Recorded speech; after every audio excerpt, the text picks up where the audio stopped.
ഇന്നലെ എങ്ങോ പോയി മറഞ്ഞു. എന്തുകൊണ്ട് ഈ പാട്ട് എന്ന ഈ പരിപാടിയിൽ ഞാൻ നിങ്ങളുടെ മുന്നിൽ നിൽക്കുമ്പോൾ ഒരു പാട്ടിനെ കുറിച്ച് പറഞ്ഞേ പറ്റൂ.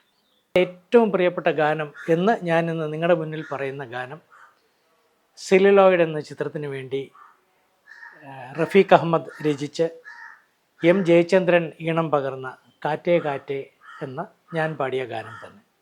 ഈ കാർമേഘങ്ങളൊക്കെ മാറി വെള്ളി നിലാവിൻ്റെ തേര് വന്നു എന്നൊക്കെ പറയുമ്പോൾ നമ്മുടെ മനസ്സിൽ നല്ല കാലം പിറക്കുന്നു എന്നുള്ളൊരു സന്ദേശമാണ് തരുന്നത്. പിന്നെ എന്നാലാവുന്ന വിധം ഞാനും വൈക്കം വിജയലക്ഷ്മിയും ചേർന്ന് ആ പാട്ടിനെ മാക്സിമം ഭംഗിയാക്കാൻ നോക്കി. പക്ഷെ അത് ജനഹൃദയങ്ങളിൽ ഇപ്പോഴും ഇപ്പോൾ ഒരു വേദിയിൽ ചെന്നാലും ആദ്യം കാറ്റേ കാറ്റേ പാടണം എന്നാണ് ആവശ്യപ്പെടുന്നത്.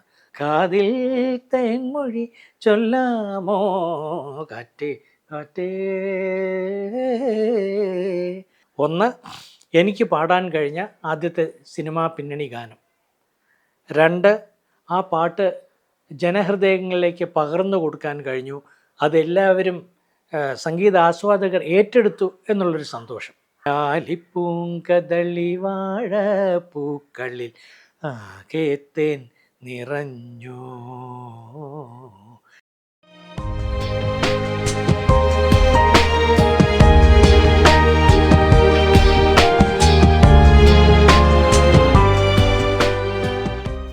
എല്ലാവർക്കും നമസ്കാരം.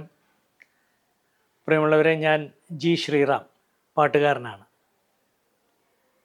ഏറ്റവും ഇഷ്ടപ്പെട്ട ഒരു പാട്ടിനെക്കുറിച്ച് എന്നോട് ചോദിച്ചാൽ ഞാൻ സത്യമായിട്ടും വിഷമിച്ചു പോകും. കാരണം ഒരു ഗായകൻ എന്ന നിലയിൽ ഒരുപാട് പാട്ടുകൾ പാടിയും അതിലേറെ പാട്ടുകൾ കേട്ടുമാണ് ഞാൻ ഈ രംഗത്തേക്ക് വരികയും വളർന്നു വരികയും ചെയ്തിട്ടുള്ളത്. അപ്പോൾ എന്തോ എനിക്ക് ഇന്ന പാട്ടാണ് എനിക്ക് ഏറ്റവും ഇഷ്ടം എന്ന് പറയാൻ പറ്റാത്ത ഒരവസ്ഥയാണ് എന്നെ സംബന്ധിച്ച്. പക്ഷേ എന്നിരുന്നാലും എന്തുകൊണ്ട് ഈ പാട്ട് എന്ന ഈ പരിപാടിയിൽ ഞാൻ നിങ്ങളുടെ മുന്നിൽ നിൽക്കുമ്പോൾ ഒരു പാട്ടിനെ കുറിച്ച് പറഞ്ഞേ പറ്റൂ. എനിക്കിഷ്ടമുള്ള ഒരുപാട് പാട്ടുകളുണ്ട്.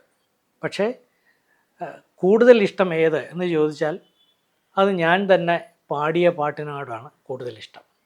അതെന്താണെന്ന് ചോദിച്ചാൽ പല പല കാരണങ്ങളാണ്. ഒന്ന്, എനിക്ക് പാടാൻ കഴിഞ്ഞ ആദ്യത്തെ സിനിമാ പിന്നണി ഗാനം. രണ്ട്, ആ പാട്ട് ജനഹൃദയങ്ങളിലേക്ക് പകർന്നു കൊടുക്കാൻ കഴിഞ്ഞു. അതെല്ലാവരും സംഗീതാസ്വാദകർ ഏറ്റെടുത്തു എന്നുള്ളൊരു സന്തോഷം.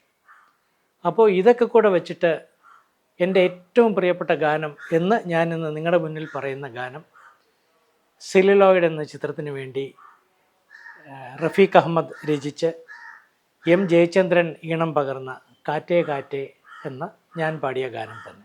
തീർച്ചയായിട്ടും ആ പാട്ട് എനിക്ക് സമ്മാനിച്ച, ആ പാട്ട് പാടുവാൻ എനിക്ക് അവസരമൊരുക്കി തന്ന സംഗീത സംവിധായകൻ ശ്രീ എം ജയചന്ദ്രൻ, അതുപോലെ ആ ഗാനം രചിച്ച റഫീഖ് അഹമ്മദ്, ചിത്രത്തിൻ്റെ സംവിധായകൻ ശ്രീ കമൽ സാർ, ഇവരോടൊക്കെ ഉള്ള നന്ദിയും കടപ്പാടും മനസ്സിൽ സൂക്ഷിച്ചുകൊണ്ട് മാത്രമാണ് എപ്പോഴും ഞാൻ സംസാരിക്കാറ്.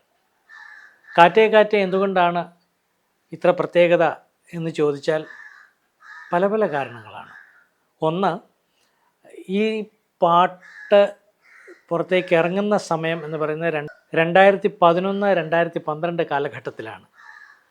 ആ ഒരു വർഷം ഇറങ്ങിയ ഗാനങ്ങൾ എന്ന് പറയുന്നത് അത്ര വളരെ വിരലിലെണ്ണാവുന്ന നല്ല പാട്ടുകൾ മാത്രമേ, നമ്മുടെ മനസ്സിൽ തങ്ങി നിൽക്കുന്നത് വിരളമായിട്ടുള്ള ഗാനങ്ങൾ മാത്രമായിരുന്നു.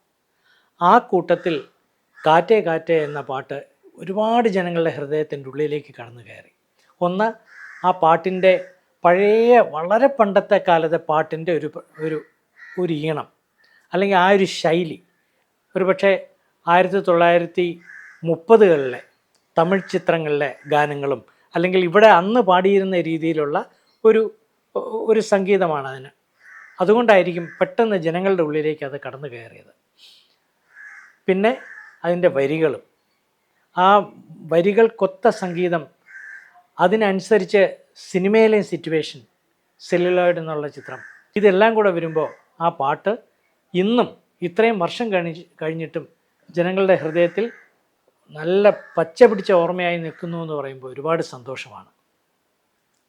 അതിൻ്റെ വരികളൊന്ന് നോക്കിയാൽ, വെറുതെ ഒന്നെടുത്ത് വായിച്ചു നോക്കിയാൽ റഫീഖ് അഹമ്മദ് എഴുതിയിരിക്കുന്നത് ഒരു പ്രാർത്ഥനയാണ്. അത് നമുക്കെല്ലാവർക്കും പറ്റുന്ന രീതിയിലുള്ളൊരു പ്രാർത്ഥന. അതായത് നമ്മുടെ ഒരു മനുഷ്യൻ, സാധാരണ മനുഷ്യൻ എന്ന നിലയിൽ എല്ലാവർക്കും അവരുടെ ആശകളും പ്രത്യാശകളും പ്രതീക്ഷകളുമൊക്കെ കാണും. അപ്പോൾ ഇതൊന്ന് പൂവണിയണം, അത് സഫലീകരിക്കണം എന്നുള്ളൊരു ഒരു താല്പര്യത്തോടു കൂടിയാണ് നമ്മുടെ ജീവിതം മുഴുവൻ, അല്ലേ? അപ്പോൾ അതാണ് ഇത് മുഴുവൻ പറഞ്ഞു പോയിരിക്കുന്നത്. അതായത് ഇന്നലെ എങ്ങോ പോയി മറഞ്ഞു, ഇന്നലെ എങ്ങോ പോയി മറഞ്ഞു, ഇന്നൊരു സ്വപ്നം കൂടെ വന്നു, ഇന്നൊരു സ്വപ്നം കൂടെ വന്നു, വെന്തു കരിഞ്ഞൊരു ചില്ലകളിൽ ചെന്തളിരിൻ തല പൊന്തി വന്നു. അങ്ങനെയാണ് ആ വരികൾ പോകുന്നത്. ചരണത്തിലാണെങ്കിലും വിണ്ണിലെ മാരിക്കാറൊഴിഞ്ഞു, വെള്ളി നിലാവിൻ തേരുവന്നു.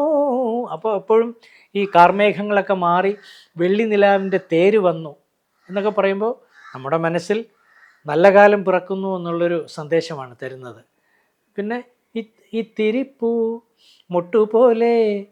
അപ്പോൾ ഇങ്ങനെയാണ് അതിൻ്റെ വരികൾ വായിക്കുമ്പോൾ എപ്പോഴും ഒരു പോസിറ്റീവ്നെസ് നമുക്ക് തോന്നുന്നു. എനിക്കെന്തായാലും അത്തരത്തിലാണ് എന്നെ ഈ പാട്ട് വല്ലാണ്ട് ആകർഷിച്ചത്.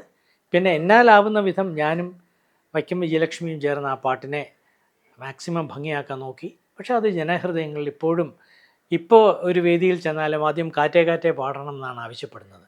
അത് തന്നെ എന്നെ സംബന്ധിച്ച് എൻ്റെ ജീവിതത്തിലെ ഏറ്റവും വലിയൊരു ഭാഗ്യമായിട്ട് ഞാൻ കരുതുന്നു. അതുകൊണ്ട് തന്നെ എനിക്ക് ഈ പാട്ട് ഏറെ ഇഷ്ടമാണ്. ഇന്നലെ എങ്ങോ പോയി മറഞ്ഞു, ഇന്നൊരു സ്വപ്നം കൂടെ വന്നു, വെന്തു കരിഞ്ഞൊരു ചില്ലകളിൽ ചെന്തളിരിൻ തല പൊന്തി വന്നു, കുഞ്ഞിളം കൈ വീശി വീശി ഓടിവായോ പൊന്നുഷസേ, ഇന്നരിക്കാൻ ഓമനിക്കാൻ മുത്തണിപ്പൂന്തൊട്ടിലാട്ടി, കാതിൽ തേൻമൊഴി ചൊല്ലാമോ കാറ്റേ കാറ്റേ കാറ്റേ നീ പൂക്കാമരത്തിൽ പാട്ടും മൂളി വന്നോ, ഞാലിപ്പൂങ്കദളി വാഴ പൂക്കളിൽ ആകെ തേൻ നിറഞ്ഞു.